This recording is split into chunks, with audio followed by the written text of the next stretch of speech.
الشيطان اللعين الرجيم بسم الله الرحمن الرحيم الحمد لله رب العالمين والصلاة والسلام على سيد الأنبياء والمرسلين سيدنا ونبينا وشفيعنا أبي القاسم محمد اللهم صل على محمد وآل محمد وآله الطيبين الطاهرين المعصومين أما بعد فقد قال تبارك وتعالى في كتاب المجيد والفرقان الحميد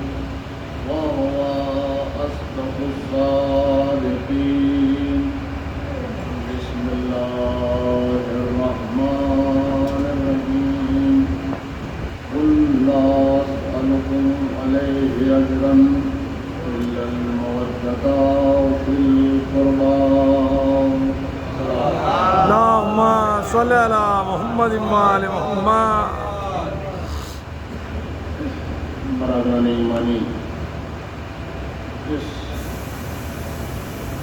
مجلس کے لیے اس آیت کریمہ کی تلاوت کی فرصت حاصل کی یہ سورہ شورى کی 23ویں نمبر کی آیت کا ایک جز ہے، مکمل آیت نہیں ہے، آیت کا ایک جز ہے، اور ظاہر ہے کہ یہ اس قدر معروف ہے آیت مجالس کے عنوان سے کہ تقریباً ہر ذاکر نے اپنی زندگی میں اس میں پڑھا ہے، اور ہر سامع نے بڑے سے بڑے عالم کو اس آیت کریمہ کے ذیل میں بیانات کو ان کے سماعت فرمایا ہے، اس لیے کہ یہ آیت جو ہے یہ آیت وہ ہے کہ جو دین کا پلر ہے، اس کو اگر آپ ستون کہیں تو غلط نہیں ہوگا، اس لیے کہ ہر انسان جو کلمہ لا الہ الا اللہ پڑھ چکا اس کو قرآن نے یہ حکم دیا قل لا اسألکم علیہ اجرا الا المودۃ، اس کے ذریعے سے حکم دیا، خود اس پیغمبر کے ذریعے سے کہ جسے رحمت للعالمین بنا کر بھیجا، کیا حکم دیا کہ کہہ دیجئے ان سے کہ کوئی اجر رسالت نہیں ہے علاوہ اس کے کہ یہ آپ کے قرابت داروں سے محبت کریں۔ عزیزان ملت، ظاہر ہے کہ یہ ایام اربعین ہے اور یہ سال ثواب کی مجلس ہے، آج شب جمعہ بھی ہے، لیکن میں نے اسی لیے اس آیت کریمہ کو منتخب کیا کہ ظاہر ہے کہ اگر ہم ایصال ثواب کے عنوان سے دیکھیں تو بھی یہ آیت ایصال ثواب کے عنوان سے بھی ایک دم پرفیکٹ ہے ان مجلس کے لیے، اور اگر ہم ایام اربعین کے لحاظ سے دیکھیں تو ظاہر ہے کہ پوری دنیا ہے کہ جو فرش عزا کے اوپر بیٹھی ہوئی ہے اور ہر طرف سے آواز آ رہی ہے یا حسین یا حسین، سبحان اللہ سبحان اللہ۔ عزیزان گرامی، اب میں اس موقع کے اوپر ایک سوال پہلے آپ سے کروں اور اس کے بعد اپنے گفتگو کا آغاز کروں کہ دیکھیے دنیا کے اندر جتنے مذاہب آج موجود ہیں، آپ دیکھیے ہر مذہب کے مذہبی لیڈر کو یہ شکوہ ہے کہ ہماری قوم مذہب سے دور ہوتی جا رہی ہے۔ آپ عیسائی پادری کو دیکھیے، وہ یہ شکوہ کرتا ہے کہ نوجوان پریئر کے اندر نہیں آتے ہیں۔ آپ ہندو پجاری کو دیکھیے، وہ یہ کہتا ہے کہ بھجن جب ہوتا ہے، جب کیرتن ہوتا ہے، جب صبح پوجا کے لیے ہم لوگ جمع ہوتے ہیں تو نوجوان ہے کہ وہ اس طرف متوجہ نہیں ہوتا ہے۔ آپ گرجا گھر کے جانی سے پوچھئے تو وہ یہی کہے گا کہ نوجوان نسل جو ہے وہ مذہب کی طرف متاثر نہیں ہے۔ دنیا کے جتنے مذاہب ہیں ہر مذہب والے کو یہ شکوہ ہے کہ نوجوان مذہب سے دور جا رہا ہے،